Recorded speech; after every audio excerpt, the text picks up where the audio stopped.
I was born and raised in a biracial family, and we experienced mistreatment and rejection on a daily basis, including from our families. My parents raised myself and my siblings to be loving, accepting, understanding, and compassionate about everyone, regardless of their race, their religion, their sexual orientation, their financial status, etc. So even as I'm doing my day-to-day work with the California State Legislature, those are the words that I hear on a daily basis when I'm getting calls from people in need, trying to get access to services that they so rightly deserve.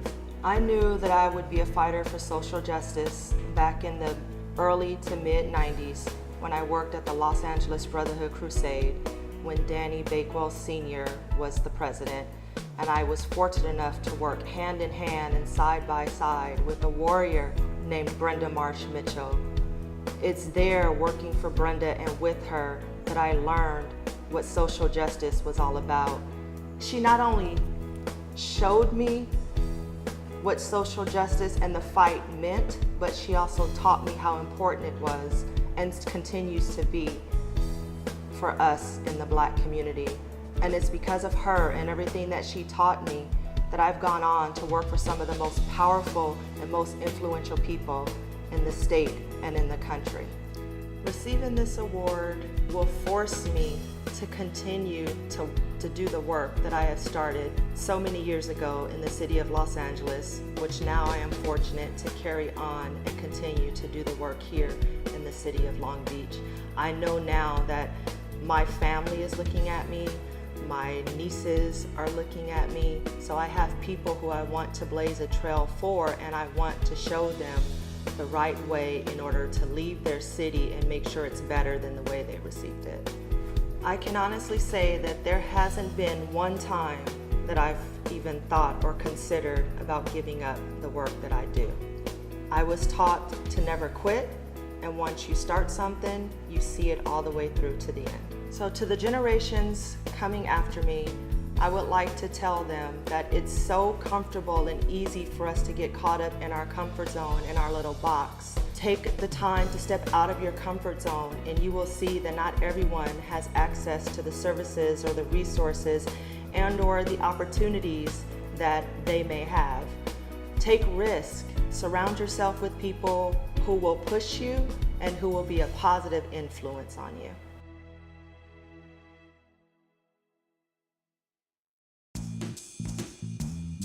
My father was a role model. I would watch him go to city council. He would fight for African Americans on the police department, the fire department, public works. And so early on, my dad was a trailblazer. So that's the environment I was raised in. The Cheneys only know how to serve, and that's it. And so that's all I know, is to serve the public because of the role that he played in my life. This is a big moment for me. It's amazing what a thank you appreciation will do for people, the impact it has. We do it, all of our service, for the right reasons, but if you look at Southern Christian Leadership Conference, the history, the lives that were lost, so I could be a fireman today, an organization like that saying thank you means so much to me, and I'm very proud. My father would be proud of me also. The real service, the thing that really brings value, is a life of service, and that's the most rewarding aspect of living.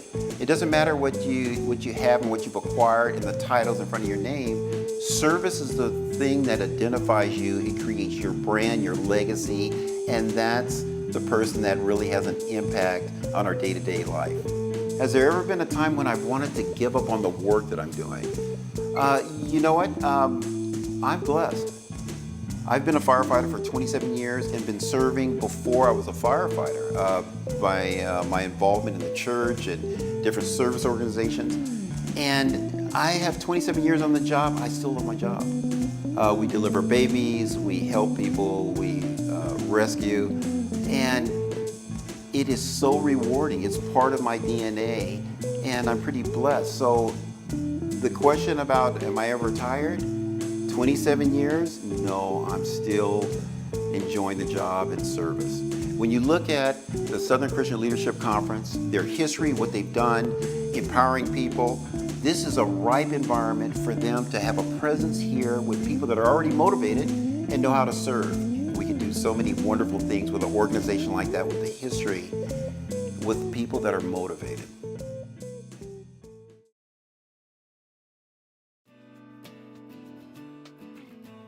Well, being a child of the 60s, I grew up with images of the civil rights movement and the Watts riots. And as a child, I always wondered, why have our people been so impacted from a social economic standpoint?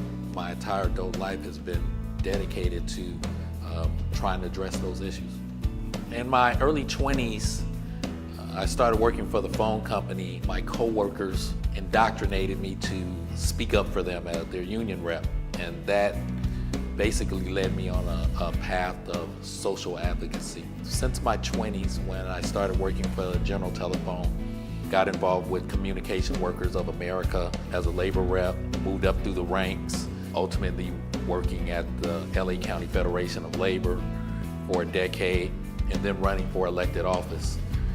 I was also called into the ministry, so I served as an advocate for social justice and also serving our brothers and sisters and all people as a spiritual leader. So I'm really honored to be an awardee of the SCLC. The fact that I'm being acknowledged for the work that I've done will inspire me to continue. I've been in this field for a couple of decades or a little bit more now. So I see my role today is more to help inspire our younger brothers and sisters to actively involve themselves in social justice issues. Dr. King and Malcolm X and Marcus Garvey and all the brothers and sisters that came before us are still in existence today. And I think in order for us to advance as a people, we have to encourage and inspire young activists to really get there and hold their feet to the fire and continue on the shoulders of those that have gone before them. I have often wanted to give up on the work that I do. It can become frustrating when it seems like progress is not being made at all. But the thing about progress is it's incremental increases are still increases. And in order for us to truly overcome, we can't get weary. I think the thing that has kept me going and always inspired me has been my faith, my belief in the scriptures, the encouragement that I get from the scriptures, and the fact that so many of the people that I've worked with over the last 2 or 3 decades are still currently involved in the struggle. And we recognize that the work is far from finished.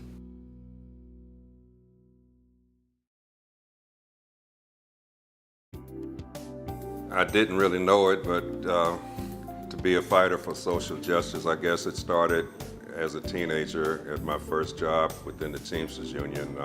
When I went to work there, they didn't allow blacks and dark-skinned Latinos to eat in the lunchroom. And I questioned that, and it kind of made me angry. And I went to the neighborhood and got quite a few of my friends, and we visited the work site and the dock, and convinced the whites to not think that way and to let the people eat where they wanted to eat. And it worked from there, and then I've just been following, those examples of trying to help people. The motivation will be just to keep doing what I'm doing and, respecting my co-worker and my community, and just keep doing what I'm doing.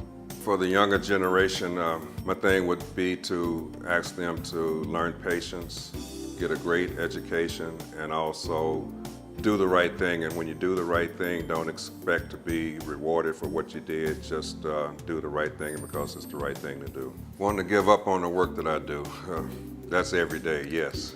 Every day I want to give up, but that kind of motivates me to keep going and don't quit. To make Dr. King's dream a reality today in Long Beach, the SCLC should be more visible. They should get in the communities and find out what their problems are and what their needs are, and just work it from there. I really can't say because I don't really know the needs in Long Beach, but that would be my first suggestion for them to do.